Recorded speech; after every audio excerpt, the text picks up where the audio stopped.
Eta ulertu behar deguna da ez, gizarteari esateko, zu ez bazara gai hartatu behar duzun pertsonarekin oigoki komunikatzeko, etzarela uste duzun bezain profesionalona. Eta denon implikazioa bilatu ez, bai profesionalona, bai arduradunena, eta bai, eta ere, euskeraz ez dakitenena, sarea sortu, hitz egin, eta gaixoa zentroan jarriaz, pausoak eman.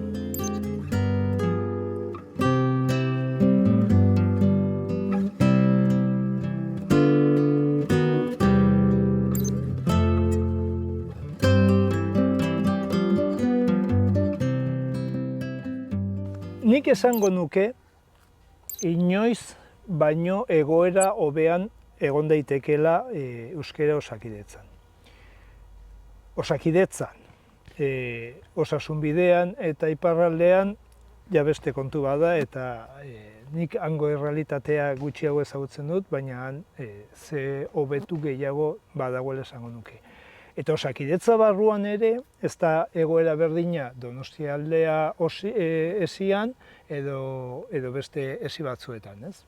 Behar bada Donostialdea esia dago egoera onenean momentu honetan asistentzia behintzate euskeraz eman ahal izateko euskeraz, Gipuzkoako beste esi batzuek ere, eta Galdako ere esango nuke egoera nahiko txukunean dagoela, baina beste batzuek oso urruti daude gaixoari behar nahi duen hizkuntzan asistentzia emateko puntu hortatik urruti egon daitezke oraindik, ez? Nik esango nuke gaixoari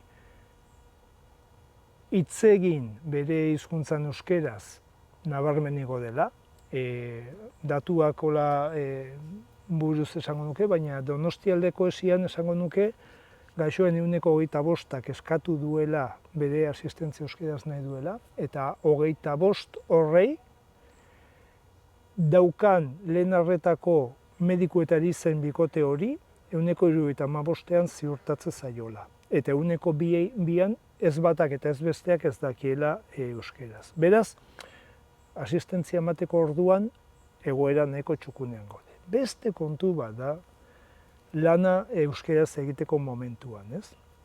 Eta badirudi, azkenean txorakeri badela, gaixoari euskeraz hitz egiten zegoen bitartean, gaitzerdi, ez? Baina eske, lana euskeraz egiten ez baldin badiogu, ez badugu, nekez emango diogu gaixo horri behar duen asistentzia guztia euskeraz. Akaso hitz egingo diogu, hobeto edo okerro hitz egingo diogu, ulertuko diogu, baina gaixo horrek ere eskatzen digu bere evolutiboa, bere historia klinikoa, bere alta txostena, bere euskeraz egon daitezen, ez? Eta hor ja, zailtasun gehiago ditugu eta Osakidetzako zailtasun gehiago dauzka, ez da? Pauso hori akaso egon daiteke ere leheno baino apur bat hobeto, baina hor distantzia, diferentzia handia dago eta hori oso garrantzitsua da. Oso garrantzitsua da, gero baduzue unibertsitatea zeditze egingo dugu, baina Osakidetzako profesional horiek ere badira unibertsitateko irakasle. Bere lana euskeraz egiten ez badute, zailtasun asko dituzte gero klaseak kalidadez euskeraz eman ahal izateko. Ez da, orduan hor, dena txirikordatua dago eta bai, baina oraindik urruti gaude, oraindik Osakidetzan kartel informal asko eta asko gehienak esango nuke gaztelera hutsean daude, euskara planak, 3. euskara planean goaz, eta horiek kontrakoa esaten badu ere, lehenengo euskara planetik, oraindik kartel informal gehienak gaztelera daude, hor badaude gauza asko hobetu daitezkenak, ez? Nik uste momentu egokian egon gaitezkela, eta gero hitz egingo dugu ze pauso eman daitezkeen eta zer egin daiteken, ez? Baina, Bai, nik esango nuke hori errealitatea oso ezberdina dela, ez? Esate baterako Arabako esian, ez? Esango nukela profesional mediku askoz gehiago daudela euskeraz ez dakitenak deus ere, eta espezialitate askotan ez dagoela inongo aukerarik euskeraz hartatu izateko. Egia da, adibidez neurologiako zerbitzuan hori aldatzen ari dela, zerbitzu buru euskalduna da, eta batzu gaudela, ez? Eta orduan alden neurrian euskeraz bai dagoela zirkuitu bat jarrita, ez? Kontuan izanik neurologo gutxiago garela euskeraz dakigunak, euskeraz ez dakitenak gehiago dira. Orduan, hitza edukatenak edo espreski euskeraz nahi izan dutela adierazi dutenak, zuzenean euskaldunok garenei hartatzera bentzat joaten dela, ez?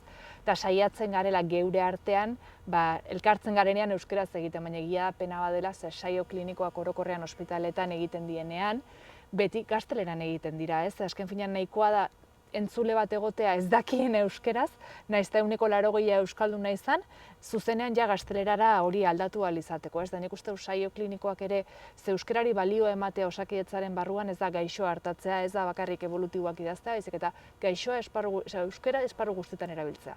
Hau da, divulgaziorako, divulgazio zientifiko kalitaterako, gizarteren divulgaziorako, eta nik uste hor Osakidetza gauza asko dauzkala egiteko, eta nik uste hori ikaragarri garrantzitsua dela. Garbi dago egoera hobeagoa dela, eta ni bizi izan dudala osasunbideako egoera zoragarria da, hemen dagoen egoera Iruñan zegoenarekiko.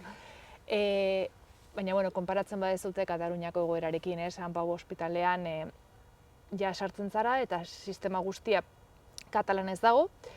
Saio klinikoak han egia da, gehienak ingeleraz egiten genituela, da ikerketa mundua sartzen zarenean ingelera da erreferentzia erabiltzen dena, baina han saio klinikoak ingelesez ez baziren, katalanez ziren, eta norbait barin bazegoen ez zuena katalanez hitz egiten, esaten ziren, ez bazu zerbait ulertzen galdetu. Baina bazegoen jarrera erabat ezberdina zena, ze ulertzen zen osasungintzatik haratago dijoala hori, ez? Eta orduan formakuntza saioak eman behar dienean, ez? Guk orain adibidez zerbitzuan geneukan eztabaidagai bezala, ez? Osasungintzaren barruan dago saio informatiboak ematea, ez? Adibidez erizainek ematea. Eta gu dauzkagu zerbitzuan kontsultetan 2 erizain. Eta nik esan nuen zenek emango du. Eta ez dakit, ni garbi euskeraz dakienak, besteak ez dezala eman, ze bestela aukerak entzen ari gara. Eta izan zen harrigarria, ez, esatea, kondizio bada euskeraz jakitearena. Entzean, igual 2 edo 3 bakarrik dira etortzen dienak, baina 2 edo 3 horiek daukate eskubide berdina beste 10 bezala. Orduan eskubide hori kentzen ari zara.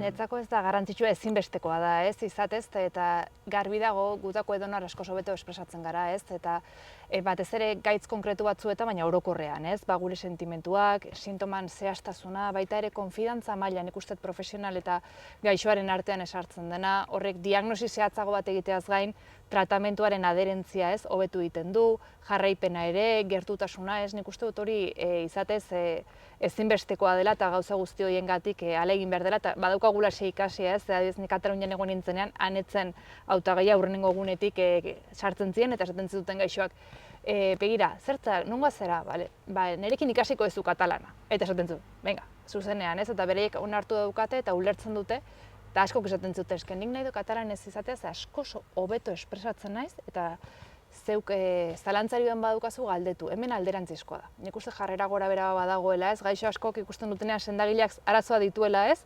zuzenean beraiek aldatzen dira, ez, eta ez dago kontzeptu hori, ez, hizkuntzak baduela garrantzia, sintomak nola azaltzen diren, eta baita ere medikuarekin konfiantza inguru bat sortzeko. Bai, horrela da kontua, ez. Hori gaina eskubidea dela denok daukagu argi, eta ez bakarrikan gaixoen eskubidea, profesionalok ere badugu euskeraz bizitzeko eskubide hori, ez da. Baina eske gero mundu mailan eta leku guztietan onartuta dago eta demostratuta dago eta evidentzia badago hizkuntza ez dela eskubidea bakarrik, kalitatea ere badela, ez. Eta hor, hemen ere egin dira zenbait lan, azkena akaso izango litzateke hizkuntza eta osasuna Txiriko Ordanuen Jon Zadatek eta berrian duela gutxi eman zuten ikerketa horren berri, erakusten da berriro hizkuntza kalitatea dela, bat soziolinguistika aldizkarian Aitor Montesek aspaldi ere artikulu bat publikatu zuen, Euskal Herriko Unibertsitatean egin diren kurso diferentetan ere lotu da, eta mirenek diren bezala, bereziki zenbaldekutan, adineko pertsonatan, aurratan, edo iktus bat, edo dementzia bat daukaten. Edo narriadura kognitiboa, edo nik lan ez gaitasun intelektualarekin lan egiten dudala, ez? ze asko dira ezgaitasun intelektuala dutenak elebakarrak dienak, eta gainera hor beste diskriminazio mota bat egon zen, ze askotan familiak hitz egiten dute euskeraz, eta esan zitzaien medikuen aldetik garai batean, hobezela hizkuntza bakarra ikastea eta hizkuntza garrantzitsuena gaztelera zela. Eta orduan askotan gertatzen da, beraien artean euskeraz egiten dute, baina sartzen denean ezgaitasun intelektuala duen pertsona, gaztelerara aldatzen dira. Eta hori da diskriminazio mailaia bikoiztua, zure etxe giroan ere hori sustatu da, eta oraindik ere plan batzuk egin dienak Osakidetzaren barruan ezgaitasun intelektualaren konsulta espezifiko bat sartzeko, euskera ez da eskatu, eta hartatzen duen sendagileak, izatez, Gurutzetako ospitalean ez daki euskeraz. Hori errealitate bada.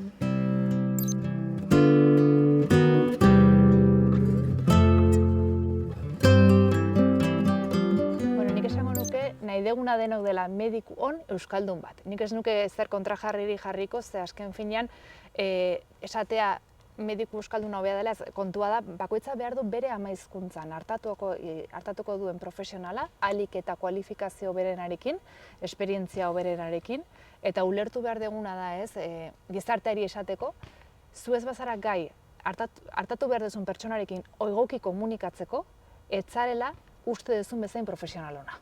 Eta hori da transmititu behar dugu mezua, ez mediku ona edo mediku euskalduna, zer denu nahi duguna da mediku ona nire ama hizkuntzan hartatzeko gai dena.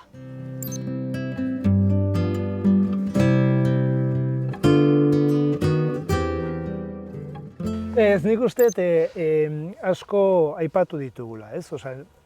Nik uste dut, euskera plana eta osasun mailan ateratako dokumentu hori martxan jartzen baldin badira, pauso garrantzitsuak eman daitezkela, ez? Egia da, gizartea ere aldatzen joan den bezala, eta profesional kopuru euskaldun altuagoa dagoen enean, hori jostea eta horri forma ematea eta horri babes bat ematea faltako litzatekeela, ez? Eta horrelako neurri batzuek jasotzen dira bai euskara planean eta bai osasun mailako dokumentuan, ez? Beraz, nik esango nuke, baditugula minimoak hori egin ahal izateko, eta horiek gaina minimoa direla eta hortik aurrera pausoak eman daitezkela, ez? Borondatea esango nuke falta dela, ausardia falta da, eta falta da, denon artean hitz egitea, ez? Esan nahi dute, orain zuzendari berri bat dago Osakidetzan, gu berarekin hitz egiteko eta laguntzeko prest daude, ulertu nahi dut berak ere gure babesa beharko duela, sare horiek eraiki behar ditugu, Txagorritxun, Donostian, gune diferentetan sare horiek eta denon implikazioa bilatu, ez? Bai profesionaluna, bai arduradunena, eta bai, eta ere, euskeraz ez dakiten dena,